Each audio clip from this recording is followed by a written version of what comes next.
মাছলৈ গৈছিলোঁ এজনীও নাপালোঁ ঘৰলৈ আহি মই গাহৰি মাংস ভাত খাই দিলোঁ।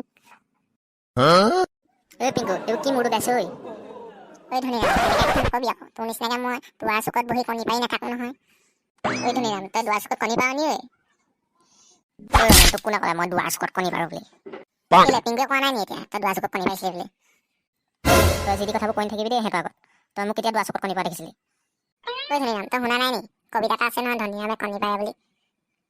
ঐ ধনীৰাম তোক মই আইডিয়া এটা দিম বুলি আহিছোঁ, তই আকৌ বেয়া পাবি নি? বেয়া নাপাওঁ বাৰু, কি আইডিয়া কচোন?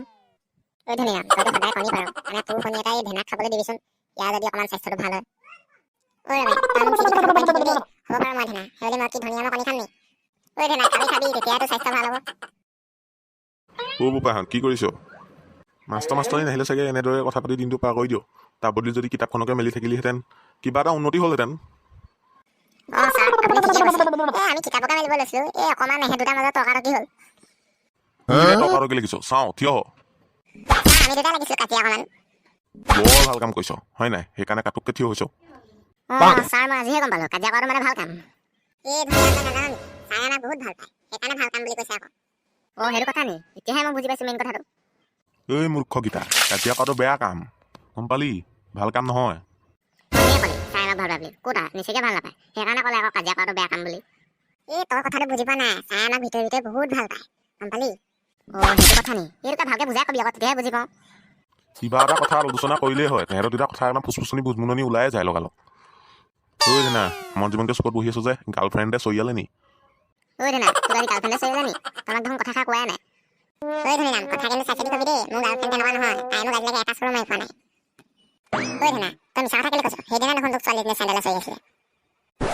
সেইজনী মোৰ আগৰ গাৰ্লফ্ৰেণ্ড আছিলে, সেইজনীয়ে মোক চৰ মাৰিলে কাৰণে তাইক মই বেকআপ দি দিলোঁ। এতিয়া যে মোক ভুলতো চৰ নামাৰে, তাই মোক বহুত ভাল পায়। ধেনা কথা শুনিলা, চেহেৰাটো হ'ল খিটিক মিটিক কিন্তু গাৰ্লফ্ৰেণ্ড ঢেৰ।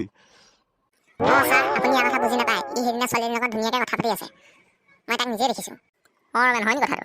মই দেখিবলৈ মানে তেতেৰা মেতেৰা, ইয়াৰ কাম একদম ডাঙৰ ডাঙৰ। ৰমেন এহেঁতৰ আগত তই যি কথাবোৰ কৈ নাথাকিবি, তই মোক কেতিয়া দেখিছিলি ছোৱালীৰ লগত কথা পাতি থকা? কেলে তই সেইদিনা আমাৰ ঘৰৰ ওচৰৰ পুলটোত ছোৱালীজনীৰ লগত বহি কথা পাতি থকা নাছিলি? ঐ ল'ৰা দেখিছ ধেনাৰ কাণ্ড, মই আজিলৈকে এজনী ছোৱালীকে পটাব পৰা নাই আৰু তাৰ দুজনীৰ লগত লিলিমাই। ছাৰ আপোনাৰ ক'ত ছোৱালী পতিব? আপোনাৰ টকা মূৰটো দেখিয়ে ছোৱালী নপতে। পিংকু তই ঠিকেই কৈছ, মোৰ এই টপা মূৰটোৰ পৰা অকণো শান্তি নাইকিয়া হ'ল, ছোৱালী এজনীও নপতে, কিমান বৰলা জীৱনৰ ভাত খাম আৰু। পাৰিলে তহঁতি কিবা উপায় এটা দেচোন, তেতিয়া মই এই বৰলা জীৱনটোৰ পৰা মুক্তি পাম। ছাৰ আমাক ভাবিবলৈ দিয়ক, আমি আপোনাক নিশ্চয় কিবা উপায় এটা দিম। ছাৰ মই আইডিয়া এটা পাইছোঁ, কিন্তু আপুনি সেইটো কাম কৰে নকৰে এতিয়া আপুনিহে গম পাব।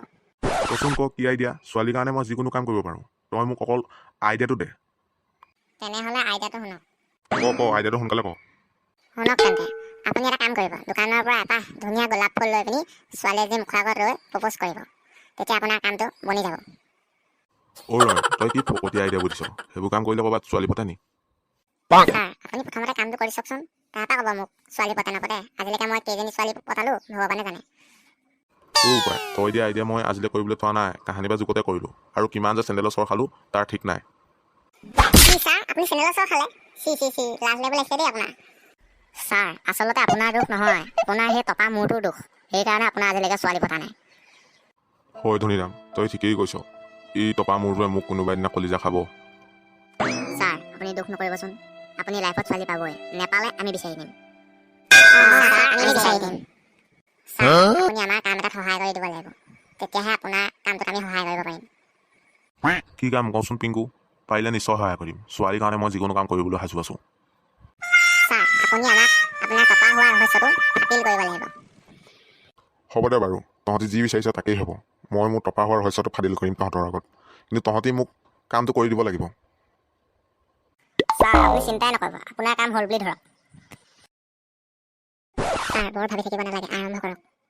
শুন তেন্তে, মই যেতিয়া সৰু হৈ আছিলোঁ, মানে তহঁতৰ নিচিনা হৈ আছিলোঁ, তেতিয়া আমি ল'ৰাকে তাৰমানে জুই খেলিছিলোঁ, তহঁতি যেনেকৈ খেল।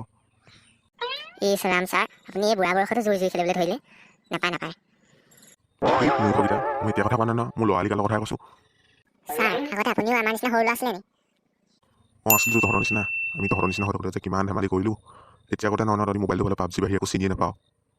ছাৰ মই আকৌ ভাবিছিলোঁ আপুনি আশা পৰা নিজে পৰা বুলি ভাবিছিলোঁ, টকা মূৰ লৈ পিনি।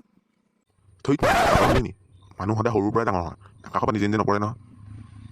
ছাৰ আপুনি বৰ চালুৱাই থাকিব নালাগে অ', আপোনাৰ হিষ্টৰীটো কওক। আমাৰ দেৰি হৈছে নহয়। ইছ ধেনা কথা শুনিছে নাই, তাৰ ৰ'বলৈ সময় নাই। ছোৱালীয়ে ফোন কৰিছে নি তোলে হা? ছাৰ আপোনাৰ হিষ্টৰীটো শুনিম বুলি কৈ আছোঁ, আপুনি কৈছে আকৌ গাৰ্লফ্ৰেণ্ডৰ কথা। সেইটোকে ভালকে বুজা পাবি আকৌ, বুঢ়া হৈ আহিছোঁ নহয়, কথাবোৰ বুজি নোপোৱাও হৈছোঁ।